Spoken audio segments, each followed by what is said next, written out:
No, yeah, this is actually my favorite shirt, believe it or not. This is the, if we travel to a away conference game, this is a shirt, and Coach Harbaugh has actually had this tradition since he was at the 49ers. And so this year, after Wisconsin, I'll get my jacket. So I actually love this thing.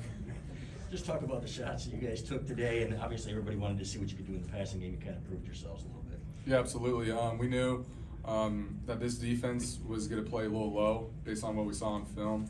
And Coach Guys called some shots, and we were able to execute. I think we took 3 shots mainly and connected on one of them, so we got some work to do. The one looked like a pretty good ball, though. You think the wind got it a little bit? It was pretty stiff. I'm not sure. We'll have to see it.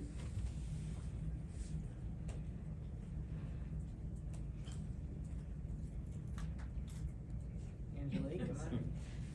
Raise your Cade. hand. So, okay. Okay, there was some hand-wringing, among the fan base last week with the passing, what it was. What was your impression of that, and did you have a different motivation coming into this game? Yeah, I didn't think it was anything with the passing game. I was aware of, I heard some stuff, but it didn't really affect us. But I think, whatever the team it is, that's going to influence what we call and what we run. And I think whatever's called and what's run it's our job to execute it, no matter if it's a run or a pass. And we saw a weakness in Washington's defense in running the ball, and we took advantage of that weakness. And then this week, we saw a weakness in being able to take some shots, and we took advantage of that weakness this week. We also have wide receiver A.J. Henning. Starting on the left here, John. Hey, Cade, that deep shot right before the half with CJ, how good did that feel? And it looked like you said something to Jim, you guys had shared a little moment there as it came off after that one. Yeah, it felt good. Me and CJ finally connected on one, and we talked about doing a double move since we took some access throws early, and felt good to connect on one for sure. Back to Chris. AJ, talk about getting your shot and making the most of it, and what was it that got you to that point? Why hadn't you been there before? I guess Jim was talking about securing the ball a little bit. Mm-hmm. The biggest thing for me was just being consistent in all my little details. And I felt like throughout the past 2 weeks, I've been really consistent in that. And, Coach put the trust in me to give me the go-ahead to go this week. And, I kind of played the part and,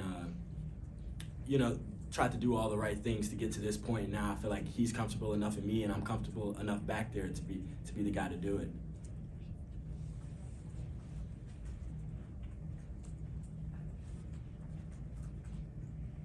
Cade, I know the reverses and the jet sweeps get lumped into running plays or passing plays, but how much of a different element do those provide, and in what way do you think that's kind of like a third phase of the offense in addition to just your standard runs and passes? Yeah, absolutely. We got some serious playmakers on this team, whether it's AJ, whether it's Roman, whether it's a lot of those guys in that room that are able to make those plays. And I think our offensive line does such a good job of playing physical up front, whether that's with whatever run scheme that we're choosing. So I think for us to make our way to the perimeter is also a huge phase, as you mentioned, as a benefit to this offense. How much of that comes down to the timing of the play calls by Coach Gaddis as well? I think it comes in huge. I know that, we have to establish some sort of running game before we call a play like that, and I think a combination of that and a combination of seeing how the defense really reacts post snap, once we hand the ball off, it affects when that play's called as well. Back over here, Chris. Cade, what's it like watching Blake's footwork from behind the play? I actually got in trouble for watching the running backs run a little too much. They told me I need to carry out my fakes a little better, so I've tried to put an emphasis on that the last 2 weeks, but it's hard not to watch because those guys are ballers for sure. Angelique. For both of you, where is this team right now after 3 games heading into the Big Ten? Emotionally, and how confident are you in this?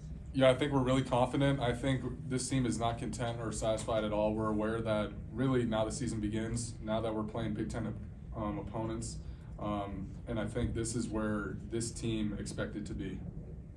Yeah, like you said, we're confident going into it, and we just want to keep building, keep getting better. We're not content, and we're ready to keep it rolling.